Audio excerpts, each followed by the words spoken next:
तो hello champions, welcome back to Gen Z classes. I hope आप सभी बढ़िया होंगे और अच्छे से पढ़ाई कर रहे होंगे। बेटा ड्यूटीज आने वाले हैं, प्रिपरेशन जोरों पर चल रही है। और बेटा हमने चैप्टर चालू करा था बायोलॉजी का सेकंड पार्ट। क्या है बेटा? Tissues in action. ठीक है ना? टिश्यूज इन एक्शन हमने स्टार्ट किया था, इसका फर्स्ट पार्ट हमने कर लिया है जो था प्लांट टिश्यूज, और सेकंड पार्ट में हम लोग करने वाले हैं एनिमल टिश्यूज। तो आइए शुरू करते हैं बेटा। तो बेटा सबसे पहले एनिमल टिश्यूज में बताया गया है कुछ थोड़ा सा introduction. On the basis of functions, animal tissues are classified into four basic types. कोई इंट्रोडक्शन नहीं है, बस बताया कितने टाइप्स के होते हैं ना। फोर टाइप्स के एनिमल टिश्यूज हैं। एनिमल टिश्यूज बेसिकली जो एनिमल्स में होते हैं वो एनिमल टिश्यूज हैं। ओके, चलिए बेटा इसमें चार टाइप के हैं: epithelial tissues, connective tissues, muscular tissues और नर्वस टिश्यू। ठीक है ना? नर्वस वो वाला नर्वस नहीं है जो आप एग्जाम में जाके हो जाते हो, अलग है ना? हाँ, आगे चलिए। तो बेटा सबसे पहले एपिथेलियल टिश्यूज। ठीक, एपिथेलियल टिश्यूज में क्या बताया गया है बेटा, ध्यान से पढ़ते हैं। Forms the outer covering of the body या skin and lines internal organs. बेटा बॉडी की जो आउटर कवरिंग होती है वो किससे बनी होती है? एपिथेलियल टिश्यू से। जैसे मेरी बॉडी है, इसकी आउटर कवरिंग जो है, ये स्किन जो है, ये एपिथेलियल टिश्यू से बनी है। ठीक है ना? और इसके अलावा बेटा इंटरनल ऑर्गन्स की जो लाइनिंग होती है वो भी इसी से बनी होती है। लाइनिंग से क्या मतलब है बेटा? जो भी इंटरनल ऑर्गन्स होते हैं ना, तो उसकी जो स्किन होती है उसको लाइनिंग बोलते हैं। ठीक है ना? तो जैसे कि सच एज माउथ, ठीक है, lining, sorry lungs, blood vessels and intestine, सभी की इनर लाइनिंग जो होती है इसी एपिथेलियल टिश्यू से ही बनी होती है। देन बेटा composed of closely packed cells with very little space between them. ये जो होती है ना एकदम क्लोजली पैक्ड होती है, ठीक है ना? और उनके बीच में स्पेस बहुत ही कम होता है। Prevents entry of germs, reduces water loss and helps in absorption, secretion and movement of substances। ठीक है बेटा, क्या बताया इन्होंने? किसी प्रकार के जर्म्स वगैरह अगर एंटर करना चाहते हैं तो उसकी एंट्री को ये रोक देता है। ठीक है ना? और इसके अलावा बेटा reduces water loss, water loss को कम करता है। Helps in absorption, secretion and movement of substances, substances को अब्जॉर्ब करने में, सेक्रेट करने में, ठीक है ना, उसमें भी ये हेल्प करता है। ठीक है, एब्जॉर्प्शन और सेक्रेशन आप समझ रहे हो ना? जैसे आपके क्या कहते हैं बॉडी में, आप जैसे खाना खाया आपने, है ना, तो उससे कुछ न्यूट्रिशन मिलेंगे। न्यूट्रिशन को एब्जॉर्ब भी तो करना पड़ेगा आपकी बॉडी को, तो कैसे होगा वो? तो वहीं कहीं ना कहीं एपिथेलियल टिश्यूज उसके लिए अलग अलग रोल्स में काम कर रहे होते हैं। ठीक है ना? अलग अलग जगह पर अलग अलग रोल प्ले कर रहे होते हैं। इसके अलावा सेक्रीशन, जो क्या कहते हैं आपकी बॉडी में अलग अलग तरह के क्या कहते हैं हॉर्मोन्स और डाइजेस्टिव जूसेस वगैरह सेक्रेट होते हैं। तो बेटा वहां पे कौन काम कर रहा होता है? यही तो होता है बेटा, एपिथेलियल टिश्यूज। ठीक है ना? यही होते हैं।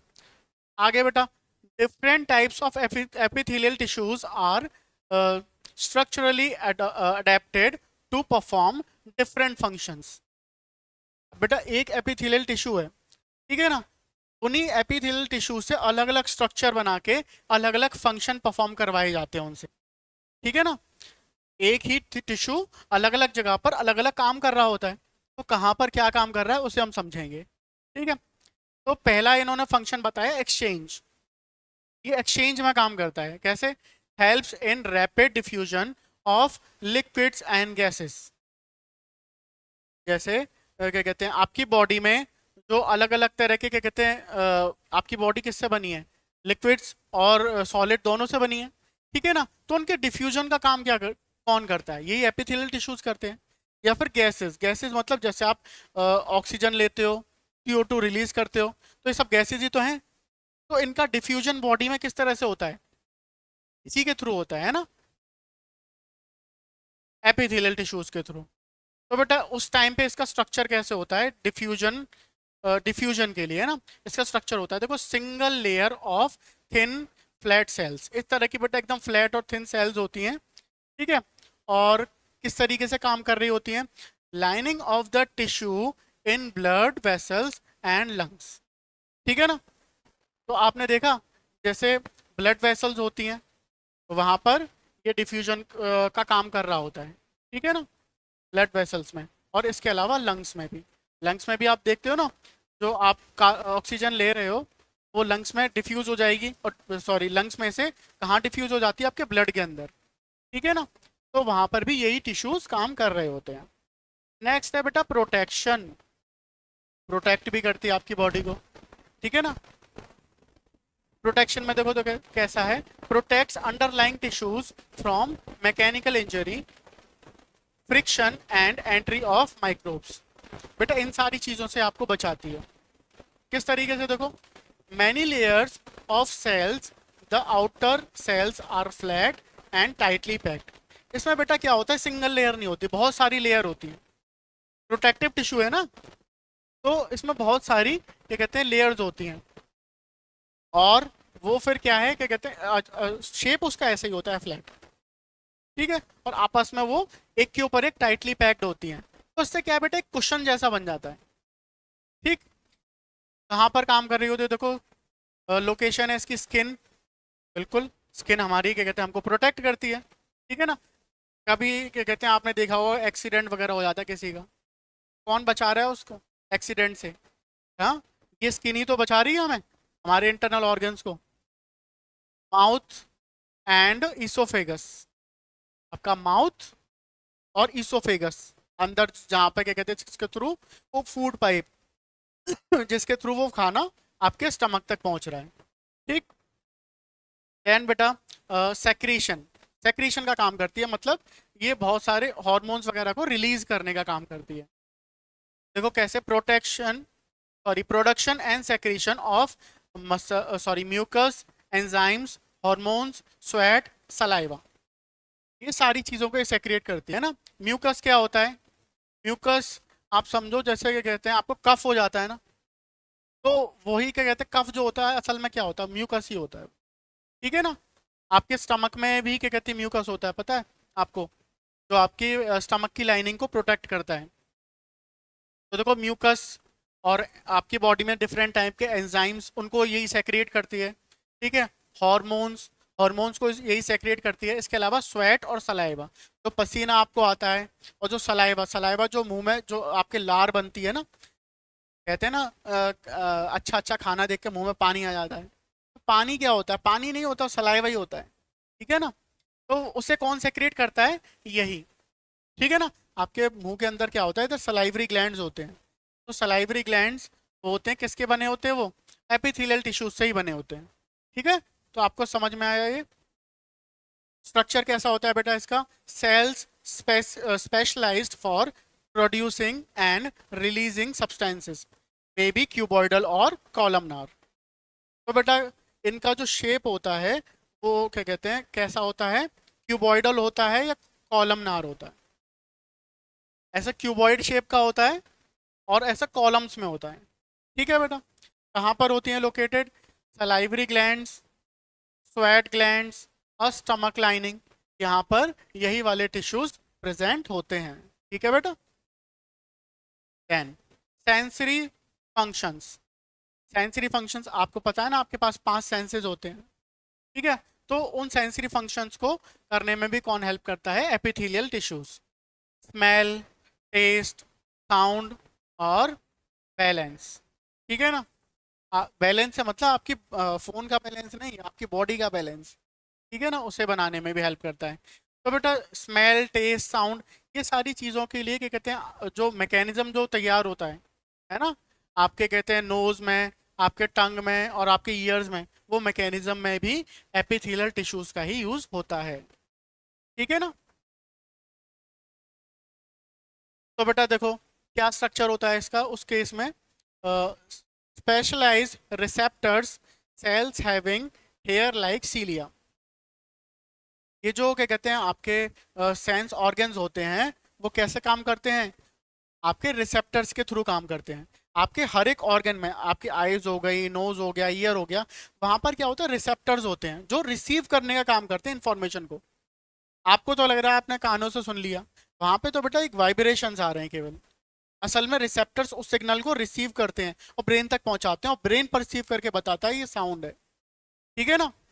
ऐसी टेस्ट, टेस्ट में भी आपके, आपने तो लग रहा है क्या कहते हैं आपने अच्छा अच्छा खा लिया है ना, खाना सबको पसंद है, specially junk food, pizza burger momos, यही जिंदगी है ना आजकल तो बेटा वो टेस्ट आपको कैसे पता चल रहा है, रिसेप्टर्स रिसीव कर रहे हैं उसको, और वो रिसेप्टर्स किससे बने होते हैं, वो आपके एपिथेलियल टिश्यू से ही बने होते हैं। ठीक है ना, स्पेशलाइज्ड रिसेप्टर्स। और बेटा उनमें क्या होते हैं, ऐसे हेयर लाइक सीलिया होते हैं, उन्हीं से वो उस सिग्नल को रिसीव करते हैं। ठीक, कहाँ पर लोकेटेड होते हैं बेटा, नॉस्ट्रल्स आपके नोज में है ना, और क्या कहते हैं ये टेस्ट बर्ड्स, तो आपके मुंह के अंदर जो टेस्ट बर्ड्स होते हैं, टंग के ऊपर मौजूद होते हैं टेस्ट बर्ड्स, ठीक है, उसी से ही, और आपके ईयर्स में। ठीक, आगे बढ़ते हैं बेटा। एब्जॉर्प्शन, एब्जॉर्प्शन में भी काम में आता है ना। एब्जॉर्प्शन में किस तरह से, देखो efficient Uptake of nutrients, water etcetera. बेटा ये सारी चीज़ों को एब्जॉर्ब करता है, न्यूट्रिएंट हो गया, वाटर हो गया, सबको एब्जॉर्ब करने में यही एपिथेलियल टिश्यू काम कर रहा है।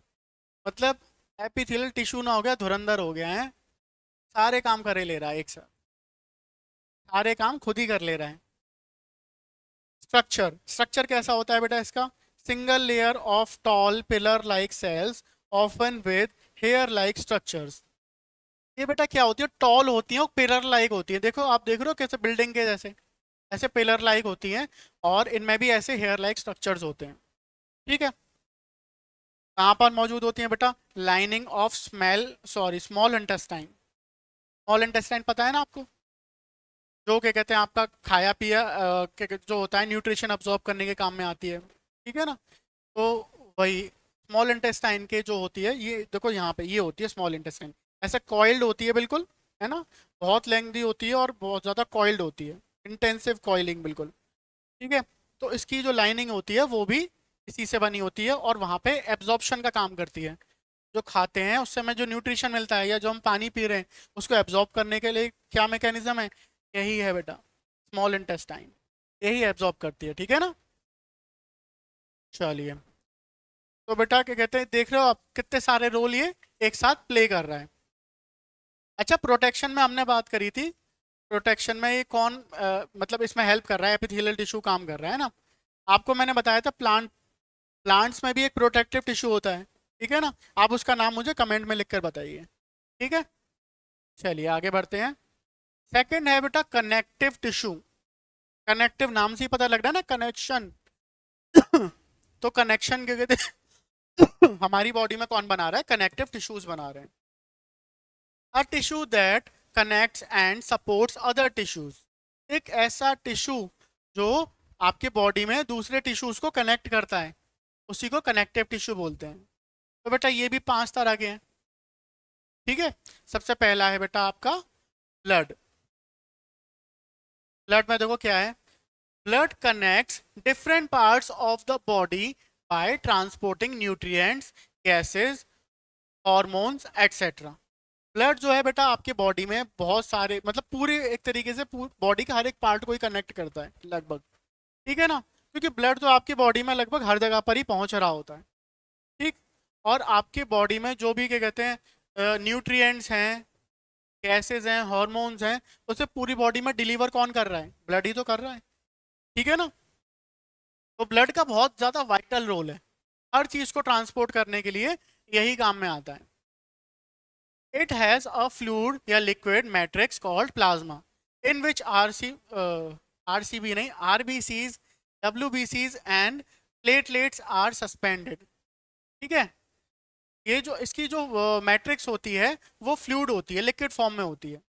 ठीक है ना, मैट्रिक्स मतलब आप समझ लो इसका जो बेस मटेरियल है वो, उसे हम बोलते हैं इसकी मैट्रिक्स या प्लाज्मा, उसका नाम है प्लाज्मा। ठीक है ना, जैसे आप मान लो शरबत बनाते हो, तो शरबत का बेस मटेरियल क्या है, वाटर। ठीक है ना, बाकी सारी चीज़ें चीनी हो गई, या हमने उसमें कुछ कलर डाला है, या फिर क्या कहते हैं कुछ फ्लेवर डाला है, वो तो उसमें ऐड किया है ना, एड ऑन्स हैं वो तो सारे, तो उसका बेस क्या है, बेस तो वाटर है ना। ऐसे ही जो ब्लड है उसका बेस क्या है, बेस है बेटा उसका प्लाज्मा। एक फ्लूइड होता है जिसे हम प्लाज्मा बोलते हैं, और उसके अंदर बेटा ये आपके आरसीबी, सॉरी आरबीसीज, ये जब से क्या कहते हैं 2 साल जब लगातार जीती है ना, क्या कहते हैं आपकी आरसीबी, तो सबके जबान पे चढ़ गया आरसीबी। बड़ा इंतजार कर रहे थे सब लोग कि आरसीबी जीते, अब जीतेगी अब जीतेगी बेटा, लेकिन बड़े लंबे इंतजार के बाद जीती तो 2 बार जीती। इससे आपको एक चीज और पता लगती है, अगर आप किसी चीज में फेल हो रहे हो तो बेटा आप लगे रहो उस काम में, ठीक है ना। कभी ना कभी तो क्या कहते हैं ऐसा होगा कि क्या कहते हैं आप उस काम को पूरा कर पाओगे सक्सेसफुली, ठीक है ना। समंदर के किनारे बैठे रहिए जनाब, कभी तो लहर आएगी, ठीक है ना। काम करते रहिए। तो बेटा आरबीसीज और डब्ल्यूबीसीज एंड प्लेटलेट्स आर सस्पेंडेड, ये इसमें बेटा तैरते रहते हैं, ठीक है ना। चलिए नेक्स्ट बेटा क्या है बोन। बोन क्या है, बोन के बारे में हम अच्छे से जानते हैं बेटा, है ना। ये भी एक टिश्यू है, एक कनेक्टिव टिश्यू है ये। बोन क्या करती है, bone connects and supports the body from head to toe, सर से लेकर बेटा पैरों तक हमारी बॉडी को ये सपोर्ट करती है ना। Bones have a rigid matrix containing calcium and phosphorus compounds, giving them strength and rigidity. बेटा हर एक जो भी क्या कहते हैं आपके कनेक्टिव टिश्यू होंगे ना, इनकी कुछ ना कुछ मैट्रिक्स होती है। मैट्रिक्स मैंने बताया ना बेस मटेरियल होता है, तो इस वाले की मैट्रिक्स क्या है मैट्रिक्स का नाम तो नहीं बताया, पर ये बताया है ये कैल्शियम और फॉस्फोरस कंपाउंड से बनी होती है। ये भी बेटा अपने आप में क्वेश्चंस हैं, एमसीक्यूज में पूछ लिए जाते हैं इस तरह के क्वेश्चंस, ठीक है। ये बोन्स की मैट्रिक्स किससे बनी होती है, कैल्शियम और फॉस्फोरस कंपाउंड से बनी होती है। वही बेटा इनको स्ट्रेंथ और रिजिडिटी देती है। बोन्स इतनी मजबूत कैसे हैं बेटा, यही कैल्शियम और फॉस्फोरस की वजह से, ठीक है ना। चलिए नेक्स्ट है बेटा लिगामेंट्स। लिगामेंट्स क्या होते हैं, ये कुछ नया है। देखो ligaments connects bone to bone, एक बोन को दूसरी बोन से कौन जोड़ता है बेटा, हाँ ये काम करते हैं बेटा लिगामेंट्स। आप देख पा रहे हो एक बोन ये है, एक बोन ये है, बीच में कौन जोड़ रहा है इनको, हाँ लिगामेंट्स जोड़ रहे हैं। लिमिट्स मूवमेंट, ये मूवमेंट को थोड़ा लिमिट करता है। And helps prevent dislocation. बेटा अगर सोचो आपकी जो 2 हड्डियां हैं ये ऐसे करके मान लो जुड़ी हुई हैं, ठीक है ना, ये एक दूसरे से ज्वाइन नहीं है, तो क्या होगा, डिसलोकेट हो जाएंगी ना किसी दिन। तो इस काम को क्या कहते हैं, इस मतलब इस चीज से हमारी बॉडी को कौन बचा रहा है, लिगामेंट्स। ये 2 हड्डियों को आपस में से जोड़े रखते हैं, ऐसे डिसलोकेट नहीं होने देते। वरना सोचो आप चल रहे हो, क्या कहते हैं आपके क्या कहते हैं चलते चलते ये जो है बीच में या पैरों में क्या कहते हैं आपके दोनों हड्डियां अलग ही हो जाएं, एक दूसरे डिसलोकेट हो जाएं, हैं घुटने के पास से, ऐसे ऐसे करके आप चल रहे होगे, ठीक है। तो इस चीज को क्या कहते हैं, ये लिगामेंट जो है वो कंट्रोल कर लेता है। नेक्स्ट है बेटा टेंडन्स। चिकन लॉलीपॉप जैसा लग रहा है, देखो tendons connect muscle to bones, ठीक है। टेंडन क्या करता है बेटा, मसल को बोन से कनेक्ट करता है। देखो बोन को बोन से तो हमने कनेक्ट कर दिया, पर उस बोन को मसल से भी तो जोड़ना पड़ेगा, तभी तो मसल मूव होंगी ना, वरना मसल अलग और बोन्स अलग, तो फिर बोन्स क्या कहते हैं हमारी उसमें क्या कहते हैं बॉडी में सस्पेंडेड नहीं रहेंगी बिल्कुल, ठीक है ना। तो उसको क्या कहते हैं इससे जोड़ के रखता है, एकदम फेविकॉल के जोड़ की तरह, ठीक है ना, कि तू जहां जहां जाएगा मैं वहां वहां आऊंगा, ठीक है। तो ये मसल को बोन से कनेक्ट करता है, ओके। देन बेटा इसके बाद है बेटा लास्ट में कार्टिलेज। कार्टिलेज क्या होता है समझते हैं। देखो cartilage provides flexibility and cushions the ends of bone for shock absorption, ठीक है। देखो क्या होता है हमारी बॉडी में जो फ्लेक्सिबल एरियाज होते हैं, ठीक है ना, जैसे आपके ईयर्स हो गए, होते हैं ना फ्लेक्सिबल, नोज में भी कुछ फ्लेक्सिबल सा होता है ये। तो जो फ्लेक्सिबल एरियाज जो होते हैं आपकी बॉडी के, वो क्या होते हैं, वो असल में कार्टिलेजेस होते हैं, ठीक है ना। यहाँ पे बोन्स तो है नहीं, तो स्ट्रेंथ भी चाहिए आपको और फ्लेक्सिबिलिटी भी चाहिए, है ना।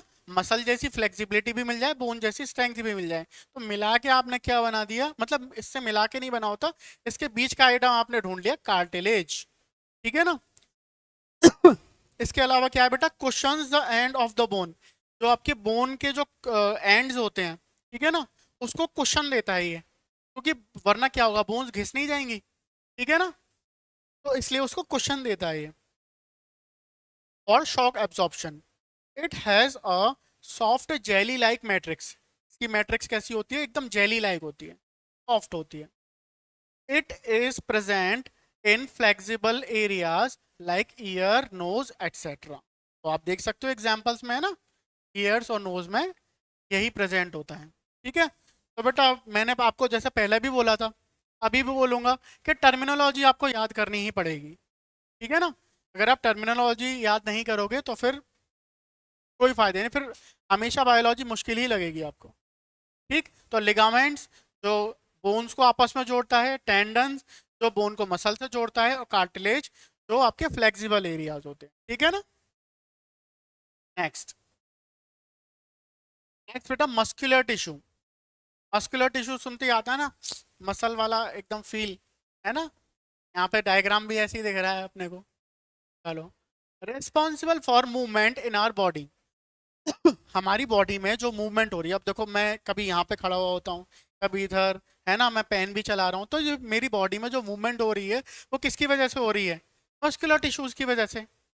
Air cells are also called muscle fibers, इसके जो सेल्स होते हैं उन्हें मसल सेल्स भी बोलते हैं, मसल फाइबर्स भी बोलते हैं, ठीक है बेटा। तो बेटा ये तीन तरह के बताए गए हैं, स्केलेटल मसल्स, स्मूथ मसल्स और कार्डियक मसल्स, ठीक है ना। देखो सबसे पहला है स्केलेटल मसल्स, इन्हें बेटा वॉलेंट्री मसल्स भी कहा जाता है। वॉलेंट्री का अगर आपको मतलब पता होगा तो आप समझ पा रहे होंगे। देखो, attached to the skeletal and help in voluntary movements, ये हमारे स्केलेटन से ही जुड़ा होता है। स्केलेटन समझते हो ना, हमारी पूरी हड्डियों का जो ढांचा होता है उसको हम स्केलेटन बोलते हैं, ठीक है। बायोलॉजी लैब में गए होगे तो देखा होगा, है ऐसे लटका हुआ होता है स्केलेटन, या भूत बंगले में देखा होगा कुछ लोगों ने। तो बेटा जो स्केलेटन होता है हमारी बॉडी का, उससे ये अटैच्ड होती हैं, ठीक है ना। और ये किस में हेल्प करती हैं बेटा, वॉलेंट्री मूवमेंट्स में। वॉलेंट्री मतलब जो हम अपने मन मुताबिक करते हैं, ठीक है। वैसे तो आजकल सब लोग अपने मन मुताबिक ही काम करते हैं, हाँ, स्पेशली जेनजीज की बात करें तो नहीं सुनते किसी की। तो बेटा ये जो है क्या कहते हैं, वॉलेंट्री मूवमेंट्स होती है, जैसे कि रनिंग हो गया, राइटिंग, लिफ्टिंग ऑब्जेक्ट्स, ये वॉलेंट्री मूवमेंट्स हम इसी की मदद से कर पाते हैं ना, इसीलिए इन्हें वॉलेंट्री मसल्स बोला जा रहा है। Present in parts under are conscious control like limbs and legs, ये उन पार्ट्स में प्रेजेंट होते हैं जो हमारे कॉन्शियस कंट्रोल में होते हैं, ठीक है ना। जैसे कि हमारे लिम्स हो गए, लिम्स मतलब हाथ पैर, ठीक है ना, ये हमारे कंट्रोल में है पूरी तरीके से, हम जो चाहे कर सकते हैं। आगे, cells are long, cylindrical, unbranched, multinucleate and striated. तो क्या सब सब चीज़ों का क्या क्या मतलब है वो समझते हैं ना। ये बेटा इसके फीचर्स दिए हुए हैं इन सेल्स के। ये सेल्स की ऐसी होती है, पहले तो लॉन्ग होती हैं, देखो, है ना, ऐसे लॉन्ग होती हैं ये। सिलिंड्रिकल, आप देख रहे हो इनकी शेप सिलेंडर जैसी है ना, सिलिंड्रिकल होती हैं। अनब्रांच्ड होती हैं, मतलब इसमें ब्रांचेस नहीं होती, अलग अलग होती हैं, ठीक। मल्टी न्यूक्लिएट, मल्टी न्यूक्लिएट का मतलब एक ही सेल में बहुत से न्यूक्लियस हो सकते हैं, ठीक है ना, एक ही सेल में एक से ज्यादा न्यूक्लियस होते हैं, मल्टी न्यूक्लिएट। और स्ट्राइटेड, स्ट्राइटेड मतलब having light and dark bands, इसमें बेटा आपको दिख रहे होंगे ऐसे बैंड्स बने हुए दिख रहे हैं, डार्क एंड लाइट बैंड्स दिख रहे हैं, इसी को हम बोलते हैं स्ट्राइएशंस, ठीक है। ये इसलिए ये कैसी है, स्ट्राइटेड है। नेक्स्ट, नेक्स्ट बेटा हमारा है स्मूथ मसल्स। स्मूथ मसल्स कैसी होती हैं, ये बेटा इनवॉलेंट्री मसल्स होती हैं, ठीक है। फर्क समझ पा रहे होगे। देखो, responsible for involuntary movements in our body, हमारी बॉडी में जो इनवॉलेंट्री मूवमेंट्स होते हैं उनको कौन कंट्रोल करता है, उनको स्मूथ मसल्स कंट्रोल करते हैं, ठीक है ना। देखो जैसे कि movement of food in intestine, breathing etcetera, ठीक है ना। जो आपकी इंटेस्टाइन में फूड का मूवमेंट होता है उसे आप थोड़े ना कंट्रोल करते हो, आपने तो बस खाया पिया बॉडी के ऊपर छोड़ दिया, अब बेटा तुम पचाते रहो, ठीक है ना। तो वो मूवमेंट कैसे हो रहा है आपकी बॉडी में, वो इनवॉलेंट्री मसल्स या स्मूथ मसल्स के थ्रू ही हो रहा है। या ब्रीदिंग है, ब्रीदिंग आप थोड़े ना कंट्रोल कर रहे हो, वरना सोचो अगर ब्रीदिंग का काम भी आपके ऊपर छोड़ दिया होता भगवान ने, तो आप सोचो सोते सोते क्या कहते हैं आप भूल गए। सोते सोते कौन कंट्रोल करता है ब्रीदिंग को। या फिर आप पता चला क्या कहते हैं कि आप सांस लेना भूल गए, हाँ कैसा अजीब सा लगता कि एक आदमी सांस लेना भूल गया इसलिए उसकी डेथ हो गई। तो बेटा भगवान ने क्या कहते हैं हमारी बॉडी को बड़े अच्छे से सोच समझ के डिजाइन किया है ना। तो ब्रीदिंग उन्होंने इनवॉलेंट्री मसल या स्मूथ मसल्स के ऊपर छोड़ा है। ओके, आगे, help in slow continuous movement like digestion. हमारी बॉडी के अंदर जो छोटी छोटी स्लो मूवमेंट्स होती हैं उनको कौन हैंडल करता है, स्मूथ मसल्स। जैसे डाइजेशन है तो इसमें बेटा क्या है, धीरे धीरे करके फूड का मूवमेंट चलता ही रहता है। हम कहाँ तक 4-5 घंटे तक ध्यान देंगे इस बात पर, ठीक है ना। आगे, इसमें बेटा फिर फीचर्स बताए गए हैं। Cells are spindle shaped, uninucleate and unstriated. क्या मतलब है इसका, देखो इसका जरा स्ट्रक्चर देखो पहले आप, ठीक है ना। ये कैसी है बेटा, स्पिंडल शेप्ड की हैं। स्पिंडल शेप्ड मतलब किनारे से नुकीली जो होती है उसे स्पिंडल शेप्ड बोला जाता है, ठीक है। तो इस तरह का इसका स्ट्रक्चर है। यूनी न्यूक्लिएट, बेटा एक ही न्यूक्लियस है। यूनी मतलब एक, न्यूक्लिएट मतलब हैविंग अ न्यूक्लियस, तो एक न्यूक्लियस एक सेल के अंदर होता है, ठीक है। और बेटा इसके अलावा अनस्ट्राइटेड, इस पर कोई भी स्ट्राइशंस नहीं होते, यानी डार्क और लाइट जो लाइनिंग्स होती हैं, बैंड्स होते हैं, वो नहीं होते उसके ऊपर, ठीक है। और बेटा ये भी अनब्रांच्ड ही होती है, ठीक, अनब्रांच्ड होती हैं। देन नेक्स्ट है बेटा कार्डियक मसल्स, ठीक है। कार्डियक मसल्स कैसी होती हैं, देखो, found only in the heart. ये वो मसल्स हैं जो आपके हार्ट में ही होती हैं, ठीक है। आपने सुना होगा ना जब जिम जाते हैं कि मैं तो कार्डियो कर रहा हूँ। कार्डियो कर रहा हूँ का क्या मतलब है, कार्डियो का मतलब ये होता है कि आप वैसी वाली एक्सरसाइज कर रहे हो जो जिससे क्या कहते हैं हृदय की धड़कन बढ़ जाती है एकदम, ठीक है ना। तो आपके क्या कहते हैं कौन सी मसल्स पर उससे जोर पड़ता है, आपकी कार्डियक मसल्स पे जोर पड़ता है, इसलिए उसे हम बोलते हैं कार्डियो एक्सरसाइज, ठीक है ना। तो आपके हार्ट में होती है केवल ये, show rhythmic contraction and relaxation through out life without fatigue. ये जो मसल्स होती हैं बेटा ये क्या करती हैं, रिदमिक कॉन्ट्रैक्शन एंड रिलैक्सेशन दिखाती हैं, ठीक है ना। कॉन्ट्रैक्शन और रिलैक्सेशन दिखाती हैं रिदम में, ठीक है, यानी सिकुड़ती हैं और फैलती हैं एक रिदम में। इससे क्या होता है बेटा, इसी से तो हमारा हार्ट पंप कर पाता है ब्लड को, है ना। एक रिदमिक कॉन्ट्रैक्शन आपने देखा है ना, ब्लड को अगर आपने देखा होगा, सॉरी ब्लड नहीं, आपने हार्ट को देखा होगा, तो इस तरह से पहले कॉन्ट्रैक्ट होता है, फिर फूल जाता है, फिर कॉन्ट्रैक्ट होता है, फिर फूल जाता है ना। तो वो क्या है, पंप कर रहा होता है, ठीक है ना। तो हार्ट जो है ब्लड को पंप कर रहा होता है। तो वो रिदमिक कॉन्ट्रैक्शन और रिलैक्सेशन किसकी वजह से हो रहा है, कार्डियक मसल्स की वजह से, है ना। और विदाउट गेटिंग फैटिग, फैटिग का मतलब क्या होता है, फैटिग मतलब थकना, इन्हें थकान नहीं होती बेटा, है ना। आजकल के बच्चे तो पढ़ लें थोड़े आधे घंटे 1 घंटे, मम्मी ने बोल दिया डांट के बिठा दिया, बेटा 1 घंटे से पहले नहीं उठ रहा, अरे मम्मी मैं तो थक गया, है ना। ऐसा नहीं करना। एग्जाम में अच्छे मार्क्स लाने हैं तो बेटा लगातार कार्डियक मसल्स की तरह पढ़ना पड़ेगा, समझ रहे हो। कार्डियक मसल्स की तरह लगातार बिना थके काम करना पड़ेगा। Cells are cylindrical, branched, uninucleate and have faint striations. देखो ये जो सेल्स होती हैं सिलिंड्रिकल होती हैं, देख सकते हैं हम सिलिंड्रिकल शेप की है ना। ब्रांच्ड होती हैं, ये दोनों ब्रांच्ड नहीं थी, ये देखो ये है, इसी में से एक ब्रांच ये निकल के आ रही है, ठीक है ना। तो ब्रांच्ड फॉर्म में होती हैं ये। देन यूनिन्यूक्लिएट, एक ही न्यूक्लियस होगा, एक में एक ही न्यूक्लियस होगा, ये दूसरी वाली है उसमें दूसरा न्यूक्लियस, ये अलग है इसमें अलग न्यूक्लियस, सब में अपना अलग अलग एक एक न्यूक्लियस होता है, यूनिन्यूक्लिएट होती है। एंड हैव फेंट स्ट्राइशंस, इसके ऊपर बेटा स्ट्राइशंस है तो सही, लेकिन फेंट हैं, धुंधले हैं, ठीक है ना, क्लियर नहीं है, ठीक है। तो आपको समझ में आया होगा इन सब का मतलब ये कौन कहाँ पर और क्या क्या काम कर रहा होता है, ठीक है। तो बेटा इसका जो क्या कहते हैं एक चैनल बना हुआ होता है, जिसके थ्रू क्या होता है ये सिग्नल ट्रांसमिट होता जाता है और फाइनली ये ब्रेन तक पहुंच जाता है सिग्नल। ठीक है ना। चलिए, तो इसके बाद फिर क्या बताया गया है, डेंड्राइट हो गया आपका, ठीक है ना, सेल बॉडी हो गया, डेंड्राइट हो गया, एक्सॉन हो गया। तो यहीं पे क्या कहते हैं आपका डायग्राम पूरा हो जाता है ये। एक्सॉन के बारे में बेटा एक और बात बताई गई है the axon terminals transmit the message to the other cell. वही बात, जो एक्सॉन टर्मिनल्स होते हैं वो नेक्स्ट सेल पे उसको क्या कहते हैं मैसेज को ट्रांसमिट करते हैं। ठीक है बेटा, तो ये डायग्राम आप जरूर से अच्छे से कर लीजिए बेटा, है ना। एकदम सिंपल सा डायग्राम है, कुछ नहीं है, इसे आप जरूर याद कर लीजिए क्योंकि एग्जाम में बहुत ज़्यादा इंपॉर्टेंट होता है। नेक्स्ट बेटा, द मसलोस्केलेटल सिस्टम। मसलोस्केलेटल सिस्टम, है ना, नाम से पता लग रहा है मसल भी है और स्केलेटन भी है, दोनों जब मिक्स कर देते हैं हम तो उसे मसलोस्केलेटल सिस्टम बोलते हैं।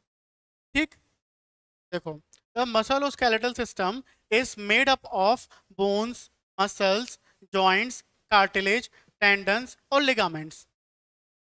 देख रहे हो आप, सारी चीजें आ गई इसमें, आपके बोन्स भी आ गई, स्केलेटन में होते हैं ना, और मसल्स भी आ गई सारी। ठीक है, इससे ये मिलकर बना होता है। Then the system helps us stand upright, move, maintain posture and protect delicate organs. ये जो क्या कहते हैं आपका सिस्टम होता है बेटा, ये आपको सीधे खड़े रहने में हेल्प करता है ना। इसके अलावा मूवमेंट में हेल्प करता है, आप चल फिर पाते हो। मेंटेन पोस्चर, आपको एक पोस्चर मेंटेन करने में हेल्प करता है ना, आप मतलब किसी भी मुद्रा में खड़े रह सकते हो।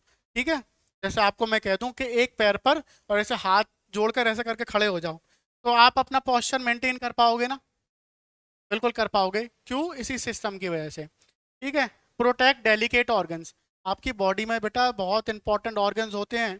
ठीक है, जैसे लंग्स हो गए आपके, तो लंग्स आपको पता है कितने डेलिकेट होते हैं तो उसको बेटा बचा के भी तो रखना पड़ेगा उस ऑर्गन को। ठीक है, वरना क्या होगा, लंग्स क्या है, एक बलून की जैसा है, बलून का तो फट जाता है ना, ज़्यादा हवा जाती है तो फिर। ठीक है, या फिर एक क्या कहते हैं पिंच हुई उसके अंदर और काम खत्म। तो सोचो अगर आपके लंग्स के साथ भी ऐसा हो जाए तो। ठीक है, तो उसको बचा के रखना पड़ेगा, तो ये सिस्टम जो होता है उसको बचा के रखता है। आप देख पा रहे हो, देखो इधर एक ऐसा रिप केज बना हुआ है। ठीक है, इसी के अंदर हमारे लंग्स सेफ रहते हैं। ठीक, इसके अलावा बेटा the musculoskeletal system functions under the control of the nervous system. ये जो सिस्टम है बेटा ये भी नर्वस सिस्टम के कंट्रोल में काम करता है। ठीक है ना, नर्वस सिस्टम हमने अभी डिटेल में समझा था। देखो बेटा इसमें क्या क्या चीजें आती हैं, कार्टिलेजेस होती हैं। कार्टिलेज हमने पढ़ा था ना, कार्टिलेज क्या होती हैं, हम्म, जो आपके ईयर्स, नोज यहाँ पर मौजूद होती हैं। ठीक है, जो फ्लेक्सिबल एरियाज होते हैं but still they are hard. Bones में मौजूद होती हैं। ठीक है ना, बोन्स क्या होते हैं आपके पता ही है, आपकी बॉडी को सपोर्ट करते हैं। जॉइंट्स ये इसी में आता है। आपके टेंडन्स और लिगामेंट्स ये भी इसी में आते हैं। मसल्स जो होती हैं आपकी बॉडी में, ठीक है, स्किन के नीचे का जो एरिया होता है वही तो होती है मसल्स। ठीक है, वो भी क्या कहते हैं इसी में आती है ना। लिगामेंट्स और टेंडन्स का क्या काम होता है वो मुझे कमेंट्स में लिख के बताइए। ठीक है ना, बहुत इंपॉर्टेंट है, अभी अभी हमने डिस्कस किया था। देन बेटा very important, types of joints. कौन कौन से तरह के हमारे बॉडी के अंदर जॉइंट्स होते हैं। देखो हमारी जो हड्डियां हैं वो तो एकदम हार्ड होती हैं, तो आपस में कैसे जुड़ी रहती हैं वो, ठीक है ना, तो वो जॉइंट्स की मदद से जुड़ी रहती हैं। तो बेटा यहाँ पे 4 तरह के जॉइंट्स होते हैं, ball and socket joint, hinge joint, pivot joints और फिक्स्ड जॉइंट्स। ठीक है, एक एक करके समझते हैं सबको। सबसे पहले, द राउंडेड हेड या ball of one bone fits into the cup shaped cavity या socket of another bone। Ball and socket नाम क्यों दिया गया है, क्योंकि यहाँ पर एक तरीके से एक बॉल एक सॉकेट के अंदर, कप शेप्ड सॉकेट के अंदर फिट हो रही होती है। बॉल से क्या मतलब है, एक बॉडी का जो ऊपर का हिस्सा होता है जो कि ऐसा राउंडेड होता है उसको बॉल बोला गया है। ठीक है ना, और दूसरी बोन का ऐसा एक कप शेप्ड स्ट्रक्चर उसको हम सॉकेट बोल रहे हैं। ठीक है ना, तो आप देख रहे हो इस तरह से इसके अंदर फिट हो रखी है, इसीलिए इसे बॉल एंड सॉकेट जॉइंट कहा जाता है। ठीक है, ये आप देख रहे हो शोल्डर जो होता है आपका, शोल्डर में क्या होता है, बॉल एंड सॉकेट जॉइंट होता है। हिप्स में आपके आपके जो हिप्स होते हैं वहां पर भी, पैरों में यहाँ पर इधर भी बॉल एंड सॉकेट जॉइंट होता है। एक रोहित शर्मा की आपने क्लिप देखी होगी, ठीक है ना, ऐसे फील्डिंग करते करते वो गिर जाते हैं, फिर क्या होता है उनका कंधा ऐसे डिसलोकेट हो जाता है, तो ऐसा करते हैं वो, और ऐसा करके उसको दोबारा से रीलोकेट कर लेते हैं, है ना। देखिए आप लोगों ने, देखिए जिसने मुझे कमेंट में लिखे बताओ, है ना। तो वहां पे क्या हो रहा होता है बेटा कि ये जो आपकी जो बॉल होती है सॉकेट के अंदर से निकल के आ जाती है बाहर, इसी को डिसलोकेशन बोला जाता है। तो इसे दोबारा से उसके अंदर फंसाना पड़ता है, ठीक है। एग्जाम्पल्स है बेटा shoulder joint and hip joints, अभी हमने डिस्कस किया। This joint allows forward, backwards, sideways and circular movement. ये बेटा आगे पीछे, लेफ्ट राइट, हर तरह की मूवमेंट अलाउ करता है, ठीक है ना। इतना स्पेशल है, इतना इंपॉर्टेंट है ये बॉल एंड सॉकेट जॉइंट। देखते हो ना आप, अपने हाथ को हम आगे भी ऐसे कर सकते हैं, ऊपर नीचे आगे पीछे हर तरफ राउंड एंड राउंड भी घुमा सकते हैं ना, वरना बॉलिंग कैसे कर पाते हम अगर नहीं घुमा पाते तो, ठीक है। तो ये इसी की वजह से, तो आप देख रहे हो हर तरफ घुमा पा रहे हैं उसको हम। नेक्स्ट है बेटा हिंज जॉइंट। देखो जो नाम होते हैं ना उसके पीछे कुछ ना कुछ पर्पस होता है, नाम आपको ऐसे दिए जाते हैं जिससे आपको याद रहे, ठीक है। हिंज, हिंज क्या होता है, देखो hinge joint allows movement in one direction only, like the hinge of a door. आपने देखा दरवाजा जो होता है, दरवाजा केवल एक ही तरफ का मूवमेंट अलाउ करता है है ना। दरवाजा केवल ऐसे, देखो ये जो है ऐसे दरवाजा है, ठीक है, ऐसे करके ये बंद हो गया, ये खुल गया, ठीक है। तो ऐसा तो नहीं है दरवाजा ऐसा करके भी मूवमेंट अलाउ करेगा, तो उसका जो हिंज होता है, इनके बीच में जो हिंज होता है वो एक ही तरफ का मूवमेंट अलाउ कर रहा होता है, ठीक है, इसलिए इसको हिंज जॉइंट नाम दिया गया है। ओके, कहाँ कहाँ पर होता है बेटा, ये देखो examples, elbow joint, knee joint, finger joints, ठीक है ना। एल्बो देखो, आपकी जो एल्बो है ये केवल ऐसे ही मूव करेगी, है ना, ऐसे तो नहीं है कि इस तरफ मूव कर जाएगी। इस तरफ मूव अगर आप कर रहे हो तो आप देखो आपका कंधा मूव कर रहा है, एल्बो मूव नहीं कर रही है, ठीक है ना। इसके अलावा बेटा नीज, नीज भी आपके एक ही तरफ मूव करते हैं, और फिंगर जॉइंट्स भी आपके ऐसे ही मूव करते हैं, ठीक है ना। फिंगर का ऐसा तो नहीं है कि आप इस तरफ भी मूवमेंट करवा सकते हो, नहीं करवा सकते, ठीक है ना। चलिए pivot joints, in pivot joint one bone moves side to side like a door knob turning in its socket. जो पाइवट जॉइंट्स होते हैं वो आपके डोर नॉब की तरह होते हैं, जैसे आप दरवाजा खोलते हो ना तो ऐसे आप ऐसे पकड़ उसको ऐसे घुमा देते हो, ठीक है ना। तो वो केवल इस तरफ और इस तरफ ऐसे, यही तो मूवमेंट कर सकता है बस, ठीक है ना। तो आपके क्या कहते हैं जो पाइवट जॉइंट्स होते हैं वो भी ऐसे ही होते हैं। एग्जाम्पल में आप समझिए नेक जॉइंट्स, आपकी गर्दन ऐसे और ऐसे, ऐसी तो मूव कर पाएगी, ठीक है ना। इसके अलावा तो और कैसे भी मूव नहीं करेगी, हल्का फुल्का ऐसा मूव कर लेती है, ठीक है, पर ज्यादा नहीं, ठीक है ना। देन बेटा फिक्स्ड जॉइंट्स, फिक्स जॉइंट्स कैसे होते हैं, जो फिक्स हैं, ठीक है, बिल्कुल जो मूव नहीं करेंगे। In fix joints bones are firmly joint together and can not move. एकदम फर्मली मतलब अच्छे से जॉइंट होती हैं और वो मूव नहीं कर सकती। एग्जाम्पल बोन्स ऑफ स्कल, बेटा आपका जो स्कल होता है इसके जो बोन्स होते हैं वो क्या मूव कर सकते हैं, नहीं कर सकते सर, बिल्कुल भी मूव नहीं कर सकते, वो बिल्कुल एज इट इज रहते हैं, ठीक है ना। इसी से तो हमारा ब्रेन इतना क्या कहते हैं सुरक्षित रह पाता है, अगर ये मूव करेंगे तो फिर ब्रेन इतना सुरक्षित नहीं रह पाएगा। देन बेटा नेक्स्ट है आपका स्केलेटल सिस्टम। स्केलेटल सिस्टम नाम से ही पता लग रहा है आपका ये हड्डियों का ढांचा, ठीक है ना। देखो क्या होता है इसमें, the skeletal system consist of bones and cartilage and is connected by joints, tendons and ligaments. आपका जो स्केलेटल सिस्टम होता है इसमें बोन्स होते हैं, कार्टिलेज होते हैं, ठीक है ना, और वो कनेक्ट होते हैं जॉइंट से, ठीक है ना। ठीक है, कार्टिलेज आपको याद है ना, वो ईयर नोज वाला, ठीक है ना। तो कनेक्टेड बाय जॉइंट्स, जॉइंट से कनेक्ट होते हैं, टेंडन्स और लिगामेंट से भी कनेक्टेड होते हैं, ठीक है ना। लिगामेंट्स जो बोन से बोन को कनेक्ट करता है, टेंडन्स जो बोन को मसल से कनेक्ट करता है, ठीक है ना। Then it provide structure and support to our body. ये हमारी बॉडी जो बॉडी होती है उसको सपोर्ट करता है और हमारी बॉडी को एक प्रॉपर स्ट्रक्चर देता है, ठीक है ना।